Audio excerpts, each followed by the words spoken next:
మెదక్ జిల్లా వెల్దుర్తి మండల కేంద్రంలో కాంగ్రెస్ పార్టీ నాయకులు సంబరాలు నిర్వహించారు.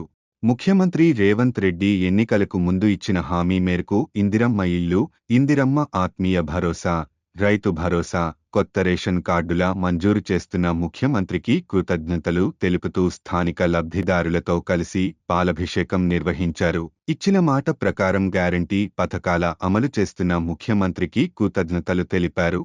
ఈ కార్యక్రమంలో నర్సాపూర్ నియోజకవర్గ ఇన్ఛార్జి ఆవుల రాజరెడ్డి, జిల్లా నాయకుడు నరేందర్ రెడ్డి, మాజీ వైస్ ఎంపీపీ సుధాకర్ గౌడ్, రాష్ట్ర ఫిషర్మెన్ కార్యదర్శి మల్లేశం, జిల్లా మహిళా మండల అధ్యక్షురాలు ముత్తబాయ్, అధ్యక్షుడు మల్లేష్, శేఖర్ గౌడ్, నమోద్రి, శంకరయ్య తదితరులు పాల్గొన్నారు. గ్యారంటీలనే ఆధారంగా ప్రజలు మనకు ఓటేసి మరి ప్రభుత్వాన్ని ఏర్పరిచిరు. మరి ఇచ్చిన మాటకు కట్టుబడి ఉండి మరి 10 ఏళ్ల పాలనలో రాష్ట్ర సంపదనంతా దోచుకొని ఏ ఆశల కొరకైతే మరి తెలంగాణ ఏర్పడ్డదో ఆ ఆశలు నెరవేరకపోగా మరి తెలంగాణ ప్రజానిక బతుకులు దౌర్భాగ్య పరిస్థితులకు చేరినాయి. ఒక రేషన్ కార్డును మన ఉమ్మడి ఆంధ్రప్రదేశ్లో రేషన్ కార్డులు తీసుకున్నామంటే 10 సంవత్సరాల తెలంగాణ ప్రభుత్వంలో మిగులు బడ్జెట్తో ఏర్పడిన తెలంగాణ ప్రభుత్వంలో ఒక్క రేషన్ కార్డు ఇచ్చుకొని దౌర్భాగ్య పరిస్థితుల్లోకి నెట్టబడబడ్డది మన తెలంగాణ ప్రభుత్వం అప్పటి కేసీఆర్ గారి నాయకత్వంలో.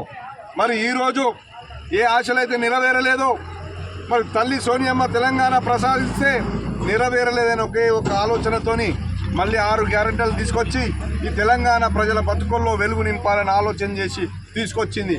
మరి తల్లి సోనియమ్మ శిష్యునిగా మరి ఈరోజు ఈరోజు మన కాంగ్రెస్ ప్రభుత్వం తెలంగాణ రాష్ట్రంలో ప్రత్యేకమైనటువంటి 6 గ్యారంటీలను అమలు చేసి నేటితో వాటన్నిటిని కూడా ఈరోజు గణతంత్ర దినోత్సవం సందర్భంగా అన్ని ఒక 4 కార్యక్రమాలను రిలీజ్ చేశారు. గతంలో 2 కార్యక్రమాలు, ఇప్పుడు 4 కార్యక్రమాలు రిలీజ్ అయినాయి. ఇది ఎంతో ప్రతిష్టాత్మకంగా చేపట్టినటువంటి కార్యక్రమం. మరియు ఎందుకంటే కాంగ్రెస్ పార్టీ అంటేనే పేద ప్రజలకు ఒక పెన్నిది, పేదవాళ్లకు ఎప్పుడు చేదోడు వాదోడుగా ఉండే పార్టీ కాంగ్రెస్ పార్టీ.